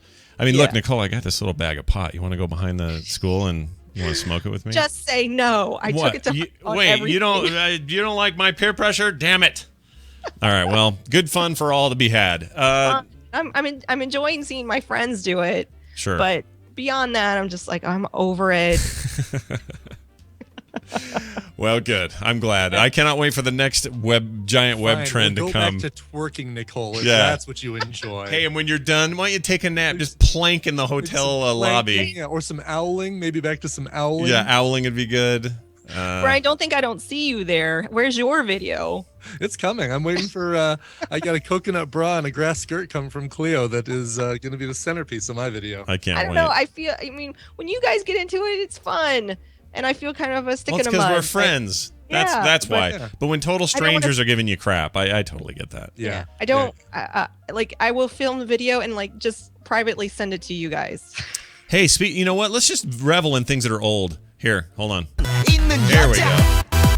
Yeah. It's like brand new again, everybody. Yeah. It's all good. Man, that thing had 2,666,388,000 views. I might throw up now. I might just throw up. And everybody's cosplaying as the guy and doing the dance. Hangover. Oh, I'm getting out of there. You're Sorry. a bunch of sheep. Yeah, you bunch of sheep. All the internet is. Yeah. All the internet is. It's not, though, when Nicole says, Scott, you should play this video game. That's not sheepish. That's just her making a recommendation, right? Or watch this movie. Right. Everyone's got their stuff. Oh, yeah, here we go. Hey, recommendals, everybody. Nicole's now going to tell you what you should be watching. There's a difference. I know there's a difference, but it's fun to play with. All right, Nicole, what are we streaming this week? What the hell are we doing? All right. So just recently, a movie came out on Netflix streaming that I can't remember. I think I had rented it before. It came out in 2008, and it stars Amy Adams and Frances McDormand. McDormand. Did I say it right? Yeah. Yes. You didn't say McRolney, so you're good. It is the film Mrs. Pettigrew Lives for a Day. Oh, I remember this. I don't remember this at all. It's a really, really fun movie that I think a lot of people missed. It's a kid movie or no? What's that? Is it a kids movie aimed at kids? It's a period film. So I think, what is it, Brian, in the 40s or something like that? Something like that, yeah. Yeah. Unfamiliar to me. A really funny, silly movie. It kind of has that kind of cheeky feel of the time period even. So Frances McDormand. McDormand. Yeah. She plays Marge Gunderson is who we're talking about. Back in the wood chipper. Yep, that lady. Mrs. Pettigrew. So she is Mrs. Pettigrew, and she's very kind of plain, and she's a nanny, and she gets fired from her job, and she lands a job as the social secretary of Amy Adams, and she's a aspiring actress. Okay. And there's like a lot of like just hijinks and close calls, and it's her day. It's that one day of Mrs. Pettigrew's life. And would you call it a hoot? Is it a hoot? Yeah, it's really a cute. Where is it set? Is it in England? Is it here? I think it is in England. Okay. So Amy Adams doing an accent or something, or no? No, she's an American actress. Oh, okay. Mm-hmm. And is Frances She's McDormand doing a trying British to- accent? Yes. Oh, she is. All right. Okay. Yep. Well, it sounds all right. Seems all right to me. That seems like It's Yeah. really surprising movie. Like I wasn't sure what to expect. I meant to give you a follow up. We did our Robin Williams recommendations last week, or you did. Mhm. I watched with the kids. We watched Dead Poet Society. Yeah, I saw that. Yeah, it was great. That movie holds up in many ways, and in some ways exceeds my memory of it. I forgot how good. I forgot his name now. What's his name? Ethan Hawke is. He's amazing. Mm-hmm. So good in that. He's in it, and it's a performance that doesn't seem lame now or seem overwrought or anything. But all the other boys, not all, but some of the other boys, they're kind of terrible now. They weren't very good. They were kind of overacting, and it was kind of not great performances. But Ethan Hawke freaking nailed it. He was really, really good and compelling. Anyway, that movie's good. People should see it. Definitely. I had to rent it, but yeah, it's okay. And you can the movie Mrs. Pettigrew Lives Her Days only streaming on Netflix, but the next two I have for you are streaming on both Netflix and Amazon Prime. All right. So of course, we usually try to go with a theme. So I decided Frances McDormand is our theme, and of course, you can't think of her and not think of her kind of breakout role, Fargo, the 1996 film, which One of the greatest movies ever made. it's amazing. And have you had a chance to watch the TV show? Oh, the TV show is so Not good. yet. It's Is it all I own it. I just haven't watched it. I watched it, or I bought it all on Okay. Netflix, or iTunes, and it's just sitting there waiting for me to watch it. So need to watch it. So good. Yeah. I've been meaning to watch it because I really enjoyed the movie, and I'm hearing really great things about the TV show. Yeah. You kind of wonder, like, how are they going to They translate did that? it right. They figured Did out the way they? to do it right. And there's just enough of a tangential connection that it's like, okay. You know, it's The main thing is to get the It's its tone own right, story. and then Yeah. make good characters, because none of these people are. This is not them trying to make the characters from the movie. That these are No. all new characters. That's correct. All doing Does all it new have like a things. Twin Peaks feel to it, Brian? It has a Fargo feel to it, but Oh. I mean, it feels like a Coen Brothers movie. Yeah. And Billy Bob Thornton is incredible in it. Allison Tolman, and she's nominated for an Emmy, and I hope she gets it. She's the Martin Freeman. deputy lady in it, right? The Exactly, police yeah. lady. Isn't Saul Colin in it? Hanks. At least for a while. Yep. He's All right. like a police chief kind of guy. Yeah. Love He's him. really good. It's really good. Yeah, I want to see it. I don't know why I haven't done it. I just need to freaking do it. I know why. Because Kim's watching nothing but Bones, and I want to watch it with her. Gosh dang it. You do that too. Her You wait- summer trash reading. Yeah, I really want to, like some shows, I just really want to have that shared experience. And she has this thing where she'll watch garbage in the summer. It's just the way it is. And she loves it. Yeah. And she that's a knows good- it. And she knows it's garbage. But it's like it's like romance novels for other people. She's watching Yeah. Bones and Pretty Little Liars reruns and, just stupid shit. Oh, is she watching Scandal? No. I hear that's good and trashy. I heard no, but I bet it's on her radar. My guess is. But then things get all like around the fall. She'll start getting all serious and then watch like really good things. Fargo. I mean, it's a town drama. So Yeah. I would- she would get Oh, into she'll it. love it. I guarantee she'll love it. It's just, I think she likes light fare in the summer because things are kind of chaotic. Kids are all over the place. You want to just kind of escape into kind of these dumb universes, and then everything will be fine. But we did all watch Dead Poets Society together with the kids, and everybody cried. All the kids are crying. Aw. Yeah, I had the impact, Captain, my captain. Anyway, it was good. Stuff. So Yeah. Fargo, watch Fargo, it. so It's on good. Oh Prime. my gosh, everybody in that is amazing. There's nothing I cannot say a bad thing about Fargo. this is the kind of movie that you just assume everyone has seen. Yeah. But we have people in the chat room like, oh, that's my guilty. I haven't seen it yet, and watch it. Yeah, it's great. One of It's the amazing. Coen brothers' best for sure. Yeah. And she's in a lot of their movies. Like she was in Raising Arizona. She was in lots of stuff. But this is the chance where she got There to be are special. You know. So many of her movies that are not streaming that I wish I could recommend. I mean, just like Moonrise Kingdom and The Butcher's Wife, and she's just been in North County was really great too. I mean, she's done, like, if you look at her just breadth of work, it's really amazing how much she's done. She's a national treasure as far as I'm concerned. Yeah. Yeah. She's pretty awesome. Yeah. And then finally, would you like a last one? Yeah. Finally, 1996. 1996 film Primal Fear. Ooh. Okay. She plays a psychologist All right. who's evaluating Mr. Killerton. I can't remember. Killerton. Edward Norton. Yeah, Edward Norton. Yeah, Fight Club. Edward Norton. Oh, that's a great one. Richard So, Gere. This is, if you haven't had a chance to see this. Wait, give me the title one more time. Primal Fear. Primal Fear. Okay, here it is. Have you not seen this? No. I don't know why. I think I went through a period of time. I would say. I went through a period of time where I avoided movies with titles like Primal Fear. This seems like it would be one of those movies where you're like, on paper, why would but it's amazing film. Laura Linney's in it with her giant eyeballs. Is she in it? Richard Gere is in it. He plays the defense attorney for Edward Norton. And basically the scene starts out, I'm not giving anything away. The very first scene is so Edward Norton is an altar boy and he's found running from a murder scene. And like that's the kind of jumping off point. Is he guilty? Is he not guilty? Is he insane? Is he not insane? Kind of all of that. It's lots of little twists and turns, and Richard Gere's trying to figure out stuff. What an amazing cast. I didn't realize this. John Mahoney, who is Frasier's dad from Frasier. You got, and he's a great actor, Alfre Woodard. She's amazing. Edward Norton. Terry O'Quinn. Freaking Locke from Lost. On your list. Andre Braugher. That guy's always good. Maura Tierney. Yeah. Ooh, I like her. I have a little crush on her. I do too. She's awesome. Wait, is she the sister? Which is she has it? Her sister's in the. Oh crap! The one She for was the on ER dragon for a while. tattoo lady, isn't she? Aren't they? No. That's Maura Rooney. Maura Tierney was in News Radio. News Radio. ER. Got it.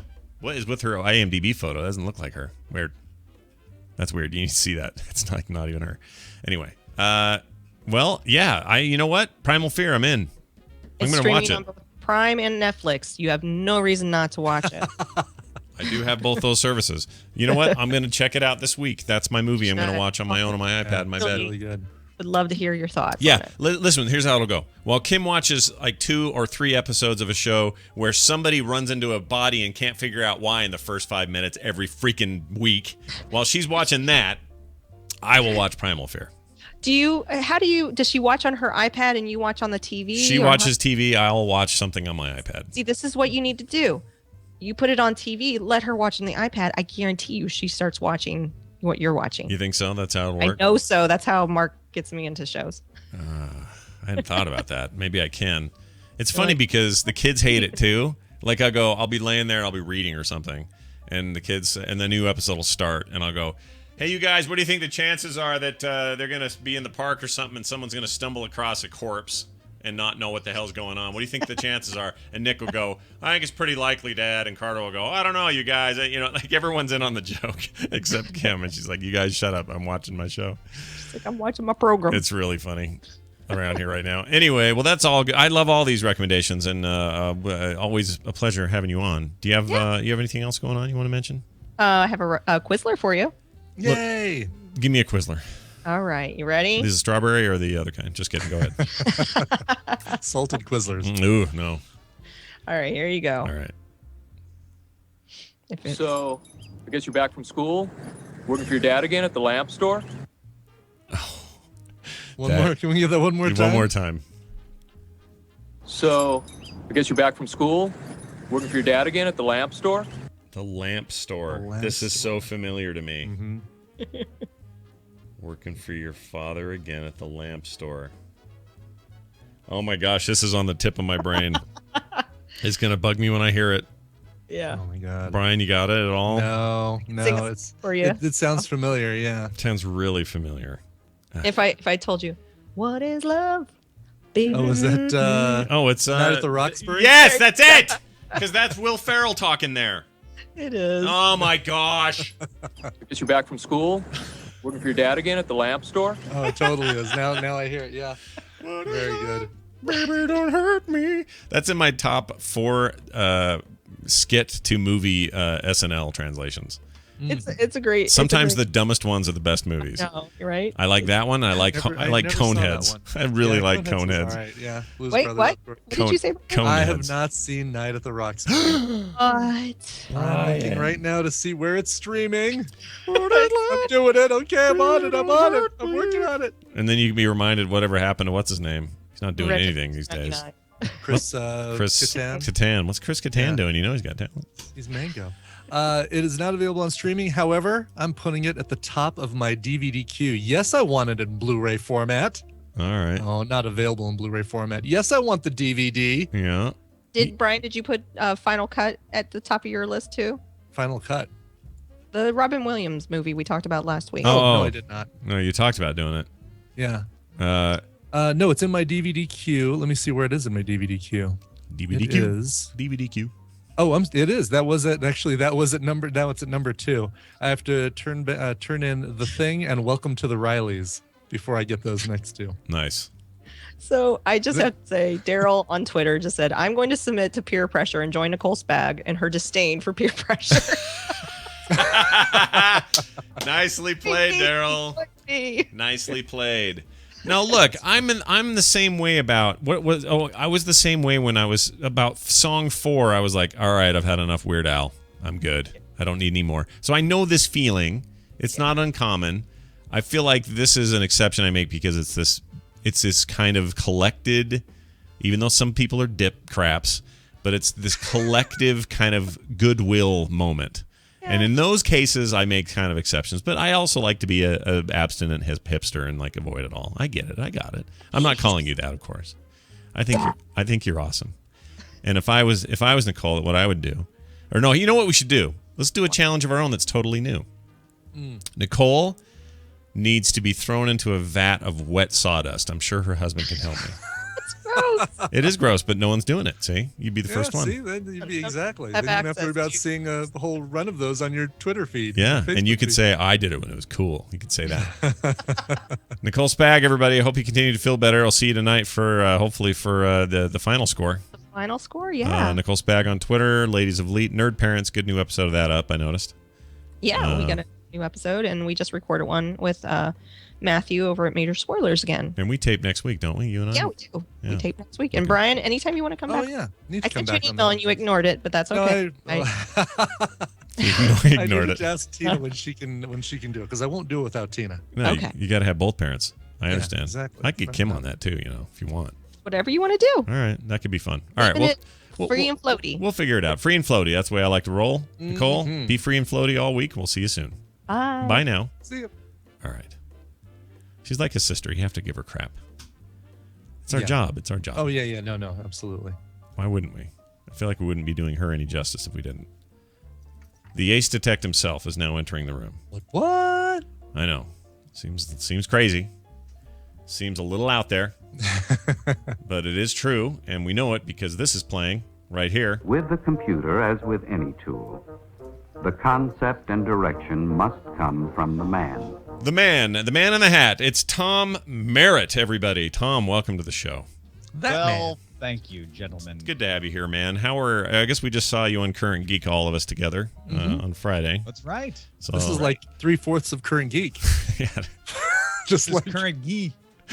Right. The current gi, exactly. Rent geek. Look, the current gi is what I'm wearing when I'm doing my black belt training, and the one I'm wearing at the time Did is you always lose the a current bet gi. with Justin Robert Young or something? Why you got a Penguins jersey on? Oh no, I actually like this shirt, but I don't actually have any real fandom for the Penguins. It's just sort of there. I don't really have a team. Like, I love hockey, and I love seeing it, and I love playing video games based on hockey, but I've never really had a team that I could get excited about. We have the Grizzlies here with multiple Z's in it because everyone has to because of the Jazz. But that's like, minor league hockey or whatever.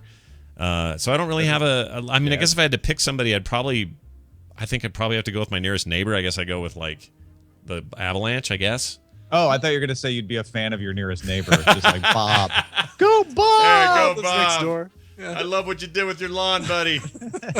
You're the best. Tom Merritt is a guy. He comes on here and talks tech and does that in such ways that all of us feel a little bit inadequate in that regard because he's just so damn good at it. And he does it on Wednesdays. And so I didn't hear that. I'll try to suck. It's always fun, always good. And as a longtime friend of the program, I think someone should challenge you to an ice bucket. I almost did you. I should have done you. Iceworm did. Oh, he did? I didn't know that. All three of us. Did you not see that? I think my challenge came right before his, so I had already been challenged. Iceworm challenged Ibbot, you, and me. Oh, wow. To the ice bucket challenge. What are you going to do? You going to do it?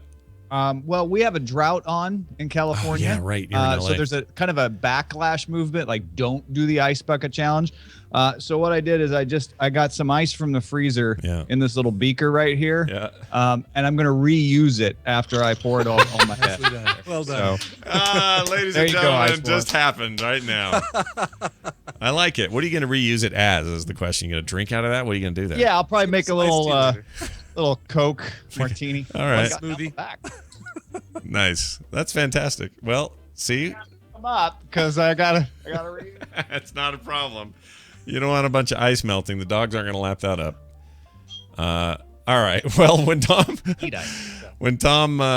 cleans up a little bit, we actually are going to talk about tech, and I have to assume, as usual, there's something brewing in the tech world out there today before you do your big tech show this afternoon. Well, it's funny is I saw you tweet like 15 minutes ago, I think, that link about internet outrage. Yes. That Carboni had sent around, and there's a lot of internet outrage about the story I had already been planning to talk about, which is Twitter putting things that you don't follow in your timeline.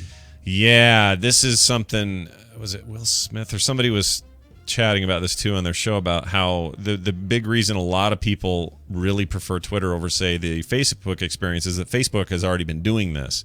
They do this thing where they're sticking things in your feed that either A, you don't follow, or B, you follow, but they are trying to algorithmically decide if you should see that first or last or not at all or whatever. So you never really know if you're following a true feed. And if Twitter starts doing this, that does seem bad. Yeah. Like I don't want to. That's not cool. Maybe it's not that big of a deal. I can just skip past it quickly. But how pervasive would it be? Well, here's what it says on Twitter's new updated policy page. When we identify a tweet, an account to follow, or other content that's popular or relevant, we may add it to your timeline. This means you will sometimes see tweets from accounts you don't follow. We select each tweet using a variety of signals, including how popular it is, how people in your network are interacting with it, and our goal is to make your home timeline even more relevant and interesting. Here's why I don't think it's a problem, and I totally get the outrage. I felt it myself when I first saw this, and I misinterpreted it, I think, when I heard about the test they had done where they were saying, like, if somebody favorites a tweet, it'll show up in someone else's timeline. I don't think that's what they're doing at all. What they're doing is the same thing they do for ads.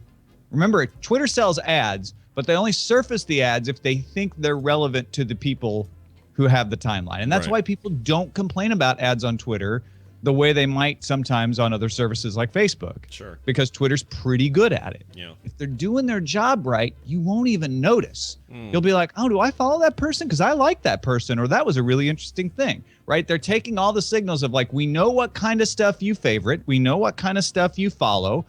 We know what kind of stuff you post. So we figure this is something you would have wanted to see if you'd known it was out there. And if they do it that way, I think it might work. It might. Here's the other thing that maybe nobody's mentioning. And yeah, the outrage is probably overkill right now on this, but isn't it always? But the worry I would have is that I wouldn't So you just had a scenario like, oh, that's interesting content. Do I follow that guy? Like that kind of thinking rarely pops into my head. What I end up doing. What about retweets though? What about when I still got ice in my hair? What about when somebody retweets something and you're like, wait a minute, I don't follow that person? Well, okay, in those cases, to me it seems, well, the app I use tells me that this was retweeted by somebody who I do recognize, and if it does look interesting, I'll go, oh, actually, that's something I would want to follow, and so I'm able to make a connection there. But a lot of times, if it's just in there, I'll either A, assume I already follow him, and that's an interesting piece of whatever, or B, I won't think to follow. I mean, there are people I have full-on conversations with every day, lots of active interaction that I don't follow that I thought I did. But because I'm talking to them all the time through @replies, it just seems like, oh, I clearly I must follow that guy. That's kind of my point is, Twitter could mess this up. And all the people are like, this is awful and horrible. That's what they're imagining. And if they're right, then they're right to be angry. Right. But this is a classic example of that other article I mentioned of the internet just like, let's be outraged before we've even seen what it's like. Yeah. The outrage immediately culture is kind of pervasive right now. And I don't know what you mean by that, Scott. I'm outraged. I don't know what to do about it. Like I did a little experiment a few years ago, and I'm not even still going to reveal what the actual thing was that I changed. But I did this experiment because I had announced some changes to a show I won't even mention the show, but I announced some changes and there was outrage before I did it. I said, that's not fun. And everything turned out fine once I made the change, but all the outrage was not fun. The next time something of that level came up, I decided to quietly do it without saying a word, and nobody said anything. So it's one of those things where I am always kind of worried about that. Like if I say this thing, is this going to cause a stink? A bunch of or whatever, and when to pick your fights, and because it seems like you can't say anything. I feel like you cannot post. Somebody cannot post a review on a site, talk about a product, do an article about anything without guaranteed backlash and without guaranteed artificial freak out, whether that be a small, loud minority or even a lot of people. It doesn't matter. One guy, there's going to be somebody.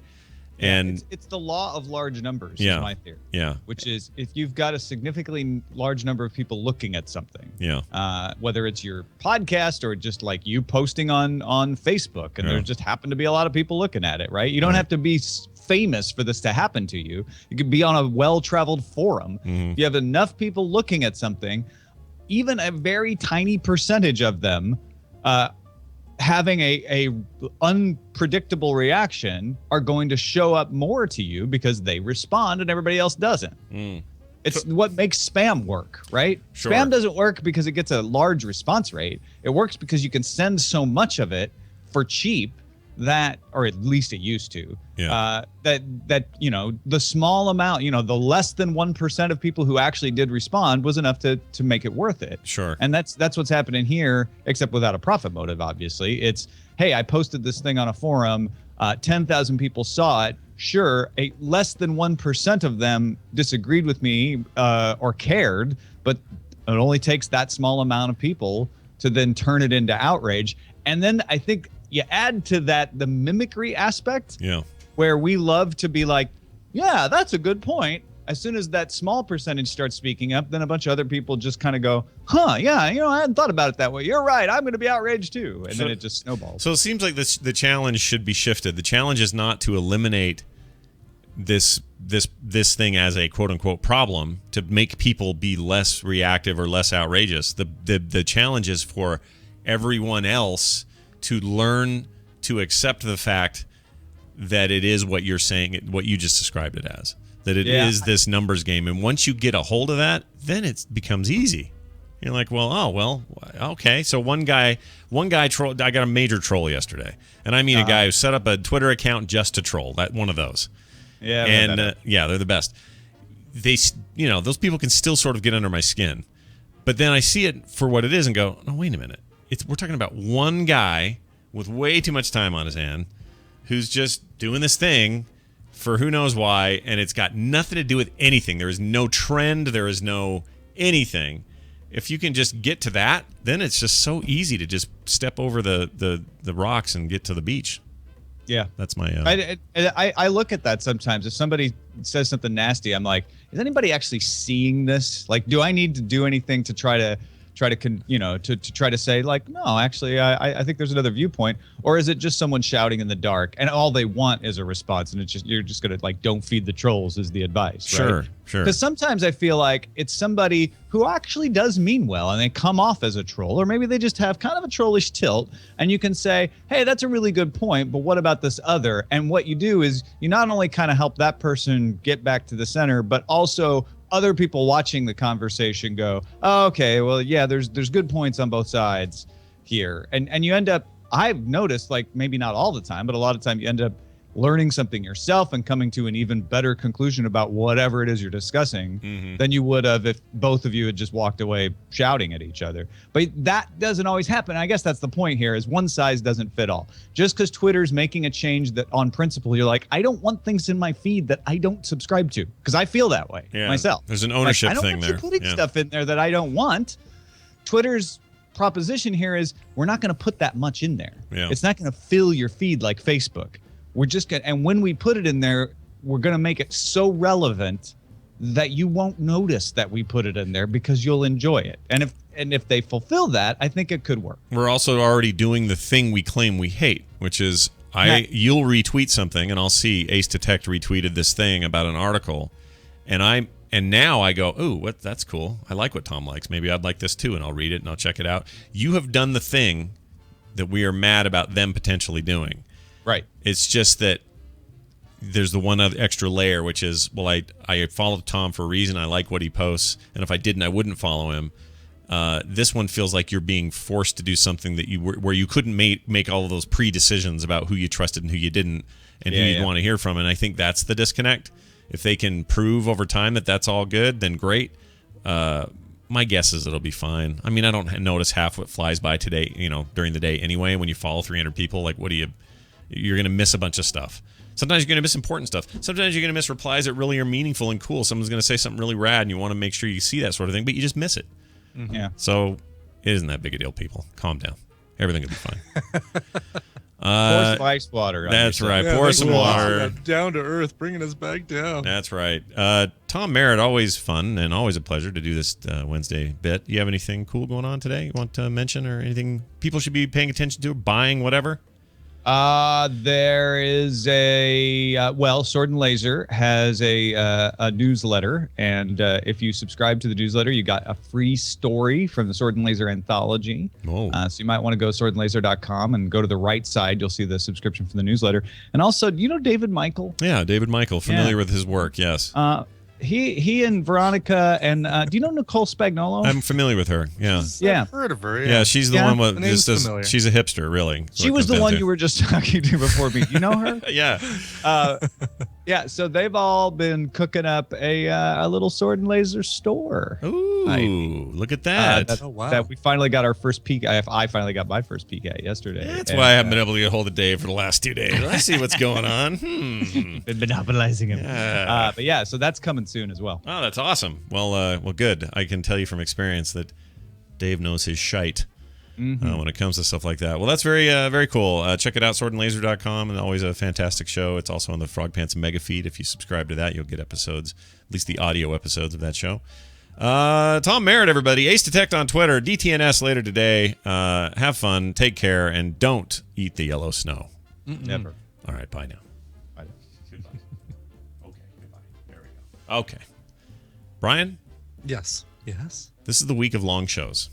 It's all right. I think I'm just a yapper this week. I don't know what's going on with me. That's all right. We're only at a quarter till, so we're good. We're good. Let's do some emails. They're brought to you by Coverville, where on today's show you're going to hear some combination of Thin Lizzy, The Knack, Rick Springfield, all celebrating birthdays this week, and Phil Lynott and Doug Feiger would be celebrating birthdays today if they were still around. Possibly Edwin Collins and Jamie Cullum. A big variety show on today's Coverville at 2 p.m. Mountain Time, right here at the only time zone that matters, coverville.com/live. Do you think he still wishes he had Jesse's girl?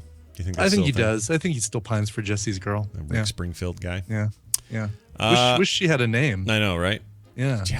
How much can you really like her if you just call her Jesse's girl? Just lower that ceiling, why don't you, 1980s? Yeah. All right. Maria wrote in. Okay. She says, "Hello, Scott and Brian." That's stereotyped. What am I doing? I think the reason some people on the internet are over this ice bucket challenge, Nicole, I hope you're listening, is because the craze began about a couple of months ago. As far as I know, it started in New Zealand as a charity campaign for cancer. The rules are if you get nominated and complete the challenge, you still donate 20, but if you don't complete it, you do 100. I think most of my friends in NZ have now done the challenge, and it has slowly crept over to Australia as well. You guys in the U.S. seem a lot slower on the uptake. Despite that, I still love the show. No, it's not the same one. It's that, and I don't know, the ALS guy may have gotten his idea from that. I don't know, but that's where it blossomed here, was this ALS deal. Yeah. And we don't pay attention to there. Look, you guys are good for Fly to the Conchords and House. Yeah. You got your Fly to the Conchords, you got your Lord of the Rings. What else do you need? Your Weta Studios. Come on. Right. Hey Scott and Brian says Chris Madden. We're kidding, of course, by the way, Maria. Of course we are, yes. Hey Scott and Brian, Chris Madden writes in, says, I was listening to yesterday's show when you were talking about the movie draft and you mentioned Walk the Line with Joaquin Phoenix. Every time Scott refers to him as Hair Lip, I crack up.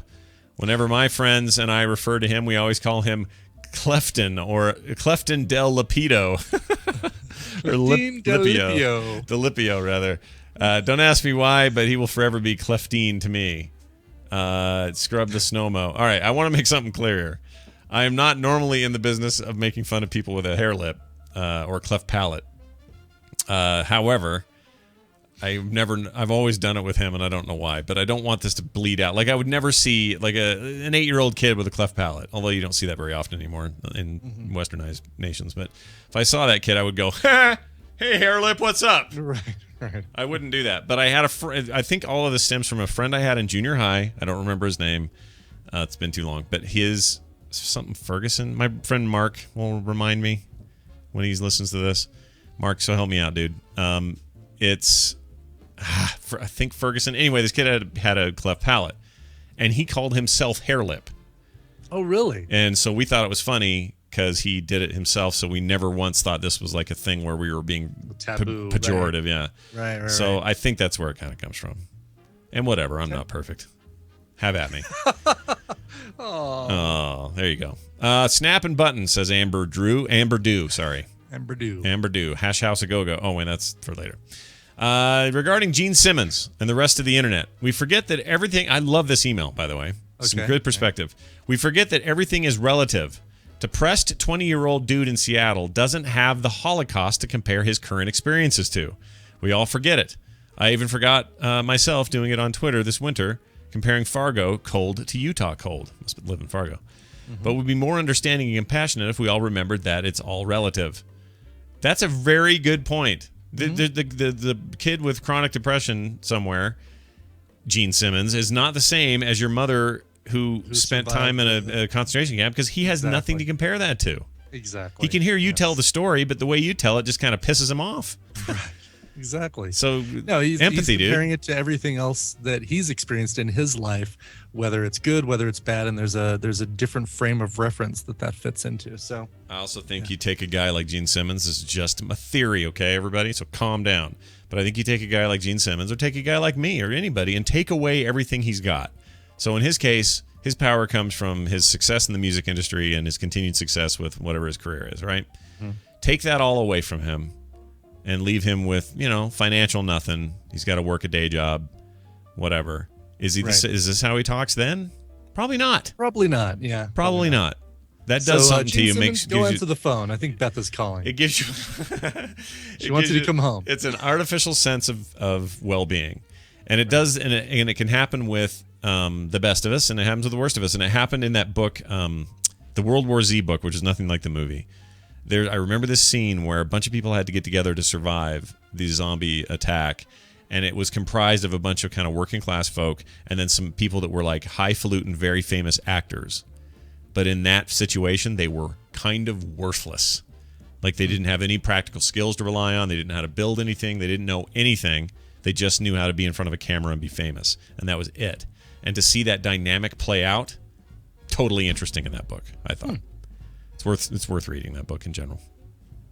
Thanks, Amber.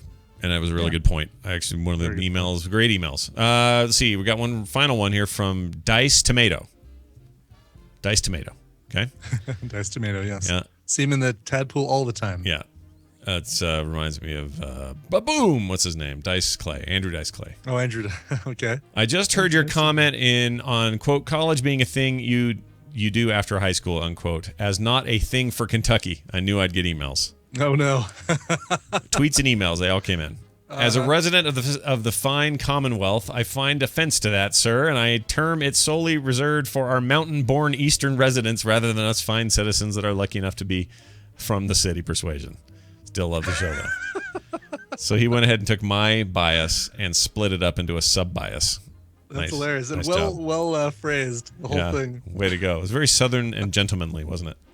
I liked it. That's very much so. We're done. That's the show. Thank you all for sending your emails in. You can use the email address themorningstream@gmail.com. If you want to watch the show live, you can be here every morning, Monday through Thursday at 8 a.m. Mountain Time Zone. That's when we do a live show. You can come to frogpants.com/live, watch the video, or check out the audio stream from Alpha Geek Radio. Either way works. Frogpants.com/TMS is our website. All of their information is contained therein. At Morning Stream, at Scott Johnson, and at Coverville on Twitter, where we will hopefully see your weird unsolicited tweet for no reason coming up soon. Brian? Yes. Let's vacate the premises. Elvis has left the building. All right. Play some gosh dang music. Well, Josh wrote in and said, "Good morning, Brian. So my girlfriend and I have hit our 1-year anniversary, and after a long 6 weeks in Portugal, she is finally coming back on the 20th. To commemorate her triumphant return and her first semester as a college girl, along with our 1-year anniversary, I would like to request a cover of any Britney Spears song. She loves Britney Spears and essentially grew up with her, and her first concert was Britney Spears during her Toxic tour. Thanks so much for everything you do. Love the show." And Scott, too, of course. Oh. Signed, Josh. Oh. So when you say Britney Spears in cover to me, Toxic is the first thing that comes to mind, because I've got 40 plus covers of Toxic, and I listened to a bunch of them this morning to try and pick one that was kind of unique and fun. That's a lot. Is that one of the more covered songs, just period, do you think? It's up there. I mean, it's probably in the top 50 most covered songs. Wow. The Guinness Book of World Records says "Yesterday" is the most covered song. I don't necessarily think I agree with that. I mean, I think there are other songs that have probably at this point certainly been covered more. Yesterday, some that traditionals. one? Yeah, "Yesterday" by the Beatles. Got it. Yeah. I think I've got far more covers of "In Your Eyes" by Peter Gabriel and "I Fought the Law" by the Crickets. Anyway, let's get to Toxic. This version has a very cool kind of sitar Eastern feel. This is such a great version, and definitely strays very far from the original. This is just a lot of fun. This is by Sean Lee's Ping Pong Orchestra from their album Hits the Hits. It is Britney Spears' Toxic, and it is here for you. All right, and here to stay. We'll play it. We'll be back tomorrow with Therapy Thursday and a bunch of cool stuff tomorrow, so be here for that. Thank you all for being here. Wednesdays wouldn't be the same without you. Brian Ibbett, have a good day. You too, sir. Thank you. Take it easy. Don't be a troll. Be nice. Not you. I mean everyone. Okay, I won't. And don't watch Bones, because Bones is not that great. Bones is Here's a wearing on me. recommendation. Don't watch Bones. As charming as everyone is in that show, they're kind of getting on my nerves. All right, here it is. It's Toxic. We'll see you tomorrow.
This podcast is part of the Frog Pants Studios Network. For more information about this and other shows, visit frogpants.com.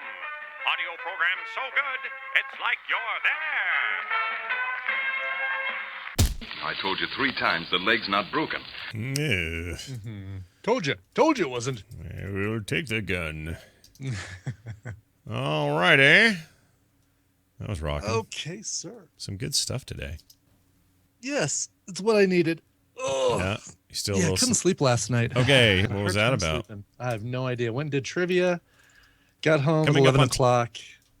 Just could not sleep. Just couldn't kick it off, yeah? I got a concert tonight. I'm going to see ZZ Top and Jeff Beck. No way. Yes. That's really, wow. Apartment full of I know. That's an odd mix. It is, sort of. although don't be humping no chick. They each do a set solo, and then they get together, and the band and Jeff Beck get together and do the last set together. Wow. All right. And then in the encores, I'm going to see how long I hold out for it, because I don't know, man. If I'm this tired, yeah. Yeah, exactly. Is Frank Beard still on drums for that guy? You know, they've got to have a guy on there named Beard who has no beard. Yeah, I loved him. Greatest rock and roll irony right there. Yeah, good old Frank Beard, everybody. Billy Gibbons and Dusty Springfield? No. Dusty Springfield. Dusty Bottoms.